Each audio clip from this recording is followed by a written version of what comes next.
فروغ کائنات از آفتاب است. فروغ آدمیت از کتاب است. درود و سلام میگویم برای اون نفرانی که این لحظه با ما پیوستند و ما را طریق تلویزیونی بهارستان تماشا کرده هستند. برنامه انیس کنج تنهایی است منظور شما و ما آن را پیشنهاد شما میگردونیم از ناحیه دنغره و این زمان هم صحبت ما هستند.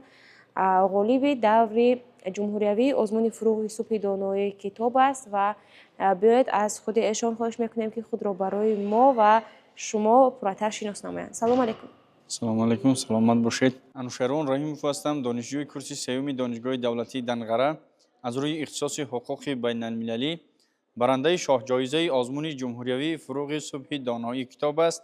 در سال 2025 از روی نامیناسیون خواندن و ازبر کردن آثار ادیبان کلاسیک تاجیک. انوشیروان میگفتید که طول چند سال است که در این آزمون اشتراک میکنید؟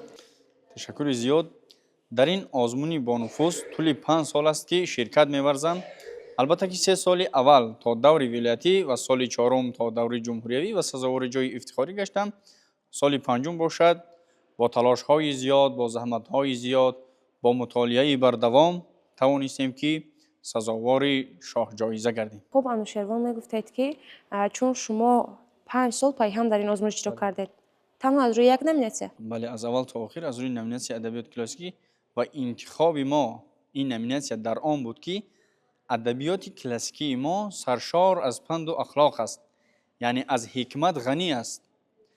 از استاد ابو عبدالله رودکی تا شمس‌الدین شاهین پیوسته در ستایش خرد میگویند، در ستایش علم و دانش و جایگاه علم و دانش و هنر و ادب را در مقام بالا و جایگاه اول میگذارند. خب انوشیروان زیاد هم برای ما و بینندگان عجیب است که برای چی چون شما 4 سال اول همینطور ناکام گردیده، یعنی غالبیت رو به دست نآوردید، باری هم دل شکسته گردید در این آزمون؟ راستی جاده علم و دانش این شکست ندارد.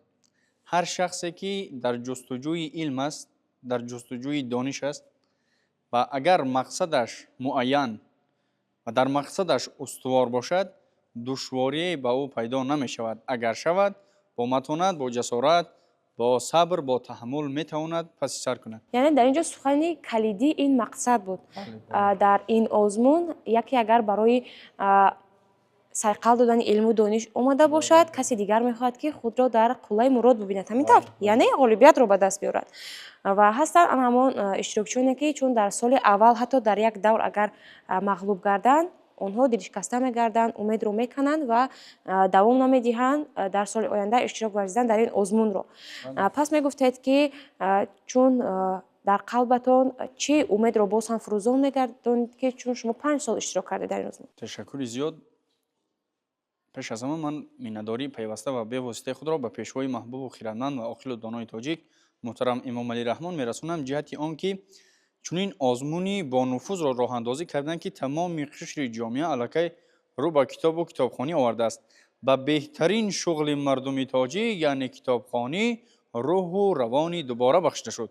چون غالب آزمون هستیم، اشتراکچی آزمون هستیم، شاهد آن گشتیم که تاجیکانی برون مرزی نیز شرکت ورزیدند و این گواه از آن است که کتاب و کتابخوانی در سریشت و اصلی مردم تاجیک است، نوابسته از خارج مملکت نیز شرکت ورزیدند. جایگاه قرار داشته آنها؟ بله، نوابسته از دیگر مملکت ها بودند، یعنی جایگاهشون، جای زیستشون، اما شرکت ورزیدند. بار دیگر تاکید و یادآور میشویم که اصلی مردم تاجیک یعنی که مردم خردمند، دانشمند، با فرهنگ، معرفت دوست بودند، تمدن آفر و فرهنگ پرور بودند. خب انوشیروان این لحظه یک غزل از یعنی شاعری دوست داشته خیش قرائت میکنید و باز هم البته با شما و بینندگان صحبت رو ادامه میدیم. یک غزل از استاد سیدای نصفی که میگویند: دل چون مطیع گشت چراغی نظر شود، فرزندی نیک جای نشینی پدر شود، نخلی که بر نداد شود باغبان کباب، خون میخورد پدر چو پسر بی هنر شود. سوی موهی دوش دویدم ز تشنگی، آبی نیافتم که لبی کاسه تر شود. بیرون نمی کنند ز قفس طوطی مرا، گر خانه ای روزگار پر از نیشکر شود. اشکم زدیده پای برویم نهاده است. این طفل رفته رفته خدا بی خبر شود. عکسی روی تو زنده کند جان مرده را، ترسم که روی آینه ها را خبر شود. خط همدمید و فتنه آن چشم کم نشد، ظالم چو پیر گشت ستمگارتر شود. در باغبان امیدی ثمر از نهال نیست، نخلی که سال خورده شود بارور شود. ای سیدا چه سود از این کیمیاگری، طالع اگر مدد بکند خاک زر شود. خب انوشیروان تشکر زیاد برای قرائت عالی، چون هر یک فکر میکنم بیننده احساس کرد که شما شعر رو هر یک مصرعش رو احساس میکنید و هر یک مصرع اون سرفار میگردید و چون یک مصرع ما گوش کردیم غزل شما رو میگوید که یعنی پدر خونی جگر میشود اگر بیند که فرزند او به هنر است. خب امروز شما چی هنر رو برای خود پیشه کرده اید؟ دانشمند میگوید که در جامعه ای که فرزندش نسبت به پدرش زیاد کتاب نمیخواند، جامعه به پیش نمی رود. و یا میگوید که برای از بین بردن فرهنگ یک ملت لازم نیست که کتاب‌های او را بسوزونید، فقط کافی است کار کنید که آن ملت کتاب نخواند و محض همین باعث از بین بردن فرهنگ ملت میگردد. وقتی که فرهنگ از بین رفت البته که خود ملت از بین می رود و این آزمون نجات بخشنده فرهنگ و ملت تاجیک است. خب دعوت به عمل می آورم از تمام قشر جامعه از جمله جوانان رو به کتاب و کتابخوانی آورید. محض کتاب است که انسان را از جهالت داخلی نجات می دهد، حیات انسان را روشن می گرداند و روشنایی حیات شما پیدا می گردد.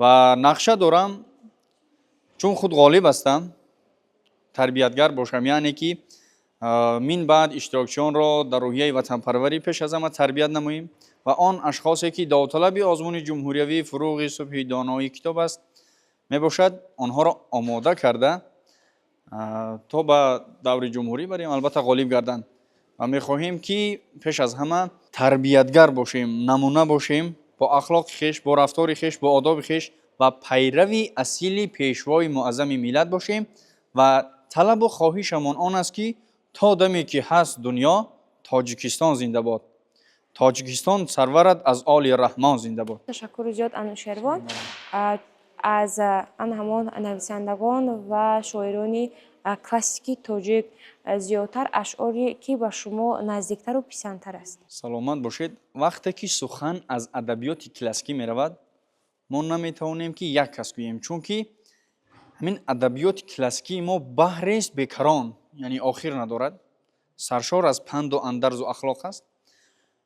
شروع از استاد ابو عبدالله رودکی که درباره مردانگی یعنی که میگوید گر بر سر نفس خود امیری مردی، بر کور و کر ار نکته نگیری مردی. مردی نبود فتاده را پای زدن، گر دست فتاده بگیری مردی. وقتی که به اشعاری یعنی که استاد ابوالقاسم فردوسی داخل میشوی و مطالعه میکنی شاهنامه او را، سرشار از پیش از همه جوانمردی است، وطن پروری است، میهن دوستی است. و وقتی که به اشعار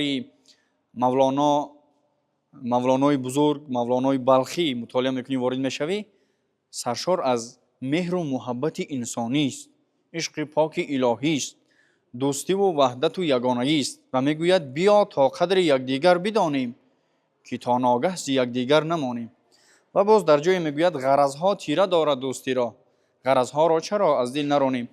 در جامعه امروزی، در جهان امروزی محض همین غرض هاست، همین کینه هاست که کینه ها و عداوت هاست که البته که پریشانی به میان آورده ایستاده است. و بینید که سیاست صلح جویانه محترم امام علی رحمان در آن است که پیوسته از دوستی، از وحدت، از استقلالیت سخن میگوید و یقین دانید که ما نیز پیروان اصیل ایشان هستیم. این لحظه می توانید که قصیده شکایت از پیری استاد ابو عبدالله رودکی رو یک چند مصرعش رو برای ما و بینندگان قرائت کرده باشد. سلامت باشید. البته مرا بیسود و فرو ریخت هرچی دندان بود، نبود دندان لا بل چراغ تابان بود. سپید و سیمرده بود و دور و مرجان بود، ستاره سحری بود و قطره باران بود. یکی نماند کنون زان همه بیسود و بریخت، چی نحس بود همانا که نحس کیوان بود. نه نحس کیوان بود و نه روزگاری دراز، چی بود منت بگویم قضای یزدان بود. جهان همیشه چو چشمی است گرد و گردان است، همیشه تا بود آیینش گردگردان بود. کهن کند به زمانی همان کجا نو بود، و نو کند به زمانی همان که خلقان بود. بسا شکسته بیابان که باغی خورم بود، و باغی خورم گشت آن کجا بیابان بود. همه چی دانی ای ماه روی مشکین موی، که حالی بنده از این پیش بر چی سامان بود. تشکر زیاد برای قرائت خیلی هم عالی.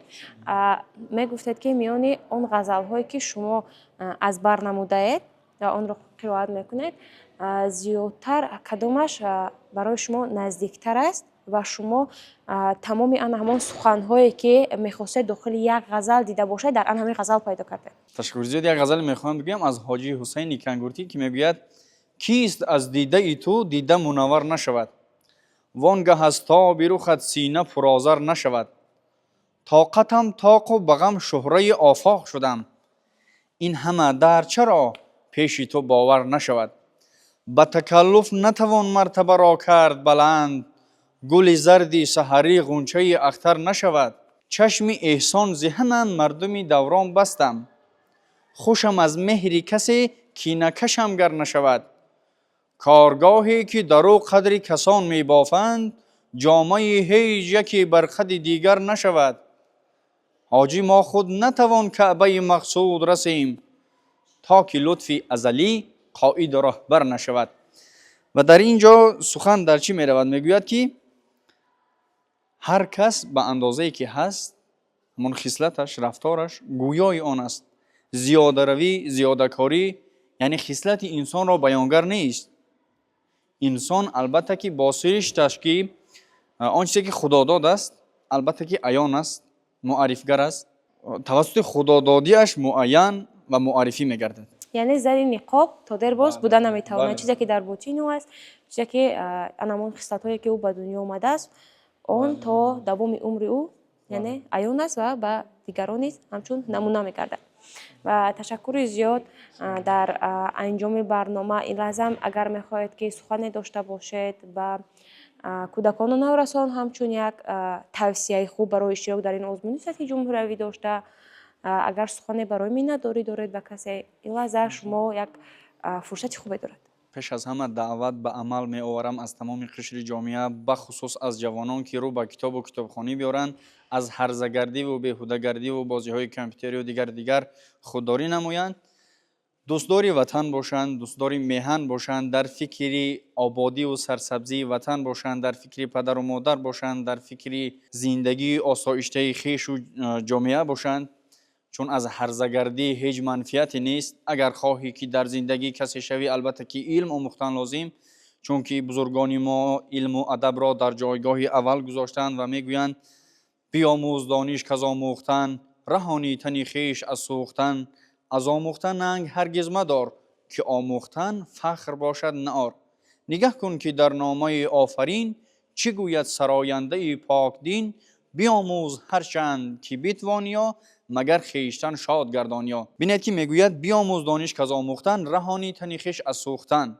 سوختن یعنی چی؟ شخصی که علم ندارد، دانش ندارد، پیوسته در همان آتش جهالت خویش میسوزد و شخصی دانشمند خود را از جهالت نجات میبخشد. جهالت این نادانی است. شخصی جاهل گمراه است. شخصی جاهل کیست؟ شخصی جاهل شخصی است که کتاب نمیخواند.